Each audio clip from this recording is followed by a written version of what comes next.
안녕하세요, 여러분. 요즘 많은 분들이 이런 질문을 합니다. 결혼의 의미는 도대체 무엇일까요? 왜 결혼이 우리에게 가져다 주는 건 대부분 고통일까요? 저도 사실 예전에 이런 문장을 본 적이 있습니다.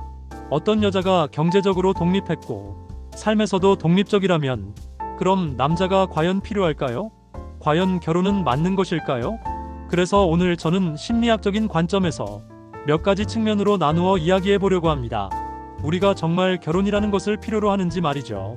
그럼 먼저 이야기해 보자면, 인간의 행복감이라는 것은 사실 다른 사람과의 연결과 인정에서 비롯됩니다. 이것은 심리학에서 아주 기본적인 관점 중 하나입니다. 그럼 연결이라는 것은 무엇일까요? 당신이 다른 사람과 관계를 맺고 그 사람에게 의미가 있고 정서적으로 의지하며 그 사람도 당신에게 의미가 있고 의지한다는 거죠. 그럼 서로 감정적인 필요를 충족시키고 상대방의 심리 세계 안에서 존재하며 함께 경험을 나누거나 심리적 감정을 교환하게 됩니다.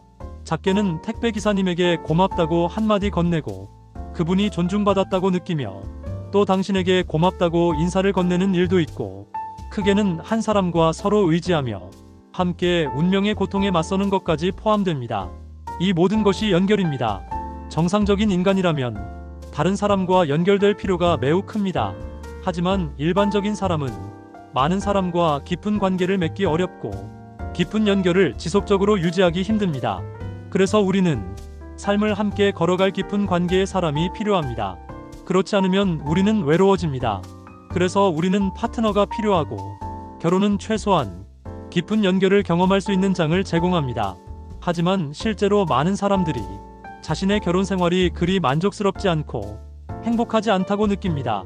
자신의 배우자와 서로 같은 감정을 공유하기 어렵거나 감정을 교환하는 것이 잘 안 되는 경우도 있죠. 그 원인이 상대방일 수도 있고 자신에게 있을 수도 있으며, 심지어는 환경적인 이유 때문일 수도 있습니다. 결혼 생활을 잘 관리하지 못해서 행복을 느끼지 못하는 경우도 있습니다. 하지만 만약 결혼이 없었다면 이 세상에서 깊은 연결을 경험할 수 있는 기본조차 없는 것입니다. 결혼은 최소한 한 사람과 깊은 연결을 만들어갈 수 있는 안전한 장치와 같은 역할을 해줍니다. 그래서 행복 여부는 만 가지 요인과 관련이 있습니다.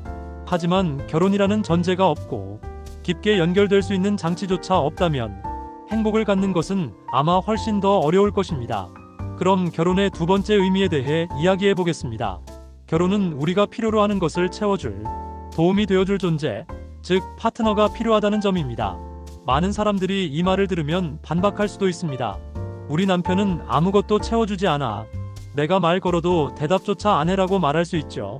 사실 많은 사람들이 배우자를 찾지 못하는 본질적인 이유는 결혼의 심리적 의미를 잘못 이해했기 때문입니다. 그리고 많은 사람들이 결혼 생활 속에서 혼란을 겪고 어려움이 생겼을 때 떠날지 남을지 고민하는 것도 같은 이유입니다. 왜냐하면 인간은 다양한 욕구를 가지고 있기 때문입니다. 우리는 사랑이 필요하고 신뢰가 필요하며 경제적 지원이 필요하고 세심한 배려가 필요합니다. 또한 우리는 아름다움을 갈망하고 활력과 에너지를 원하며 재능과 능력을 존경하고 동경합니다. 이처럼 인간의 욕구는 매우 다양합니다. 하지만 이런 욕구들을 한 사람에게서 모두 채우는 것은 불가능합니다. 만약 당신이 단 한 사람만 바라보며 그 사람이 모든 것을 채워주길 바란다면 당연히 우리는 고통을 겪게 됩니다. 예를 들어 어떤 사람들은 잘생긴 사람을 찾았는데 그 사람은 능력이 없다고 불평하고, 돈 잘 버는 사람을 찾았는데 키가 작다거나 머리가 벗겨졌다고 불평하고, 사업에 몰두하는 사람을 찾았는데 자신과 시간을 보내지 못한다고 불평하며, 늘 곁에 붙어있는 사람을 찾았는데 돈을 못 번다고 걱정합니다. 그러면 문제는 무엇일까요? 문제가 정말 욕구가 많아서일까요? 그건 아닙니다. 누가 돈을 좋아하지 않겠습니까? 누가 아름다움을 원하지 않겠습니까? 누가 자신에게 잘해주는 사람을 바라지 않겠습니까? 이런 심리적 욕구는 본질적으로 모두 정상입니다.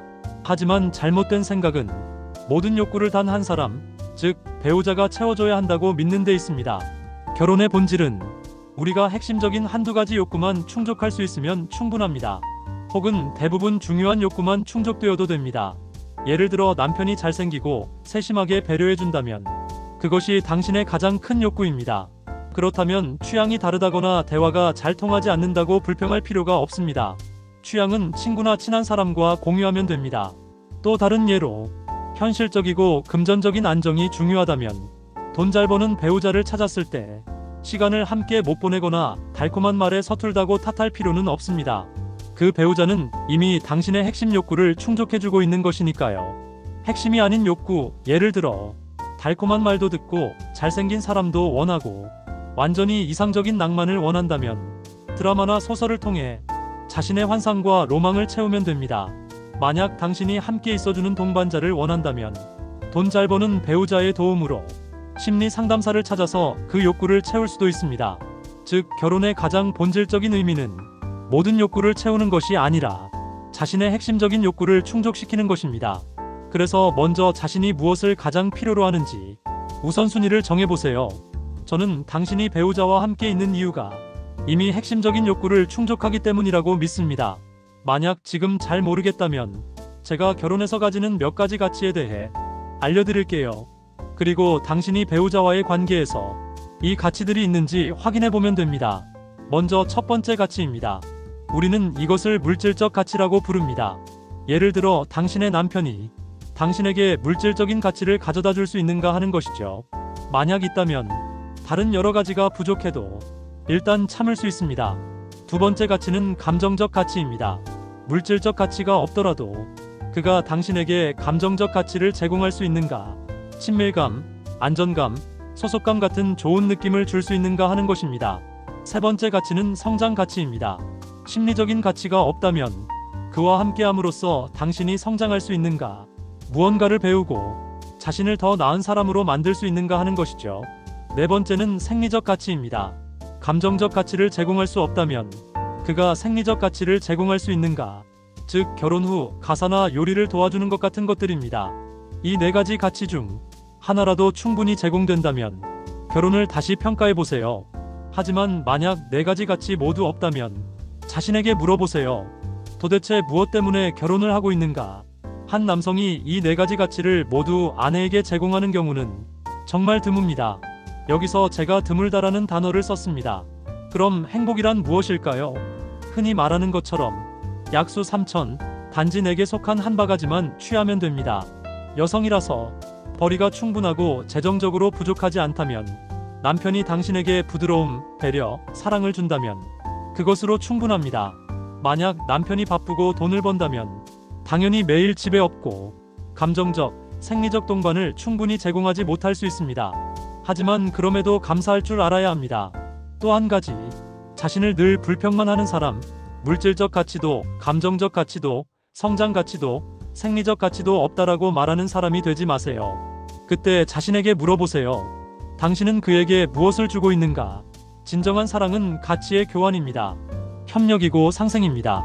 사랑은 예술이고 소통은 기술입니다. 사랑한다는 것은 문제를 보고도 말하지 않는 것입니다. 해결할 수 없는 문제와 결과가 없는 행동이 있을 수 있습니다.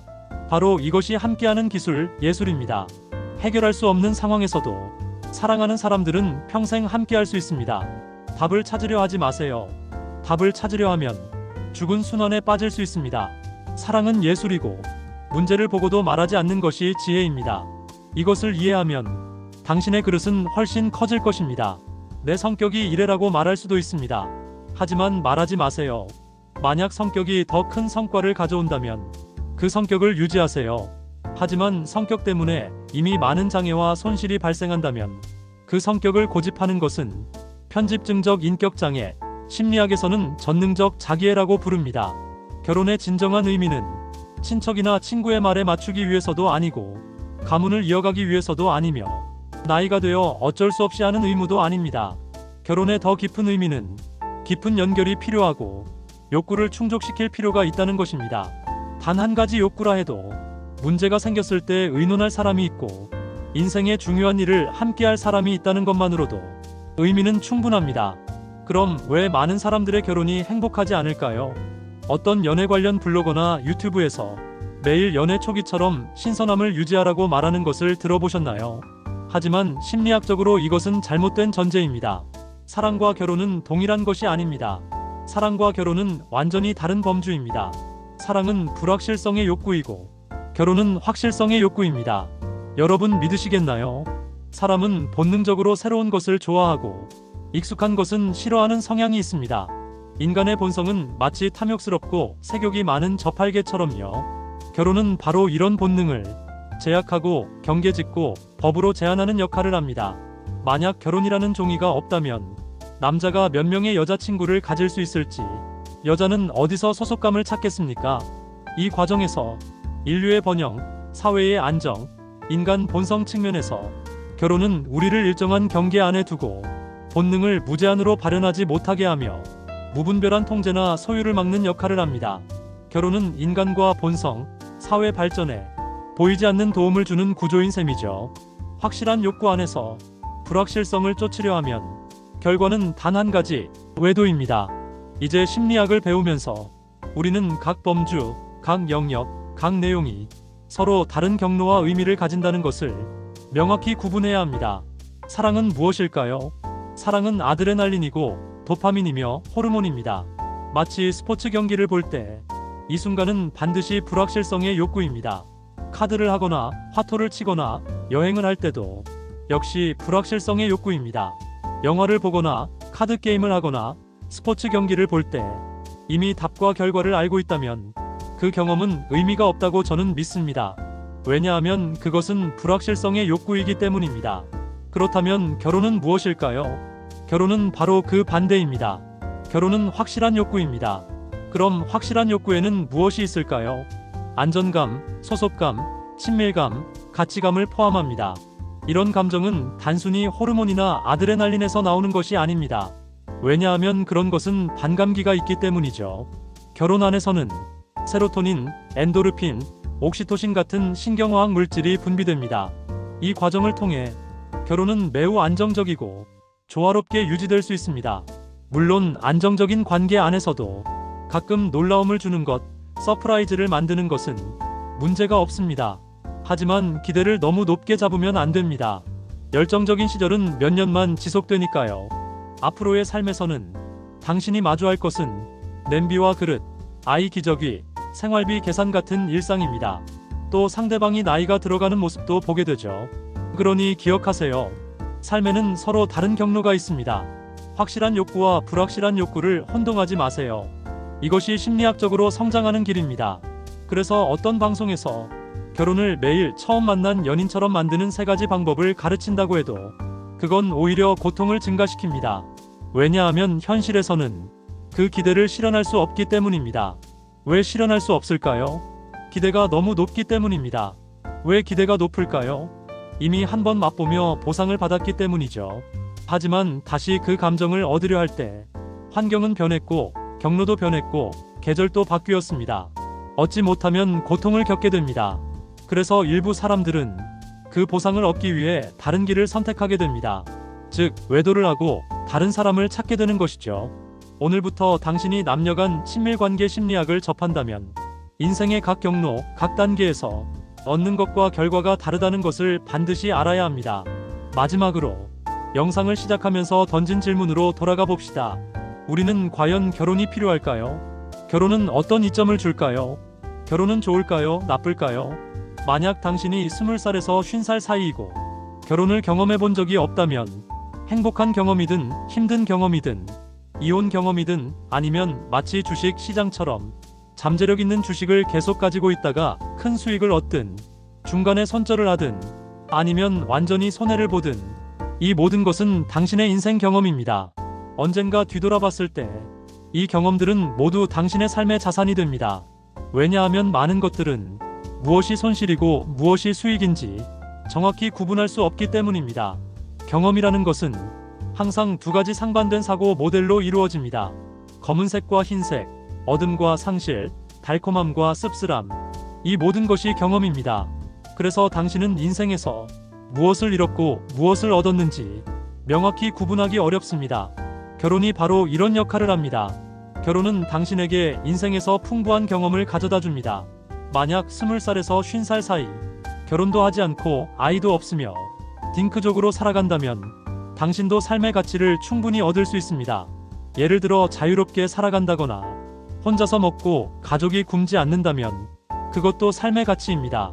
하지만 그것은 삶에서 매우 중요한 한 가지를 위반하는 것이기도 합니다. 바로 교류와 흐름입니다. 인간이 가장 두려워하는 것은 사실 외로움과 고독입니다.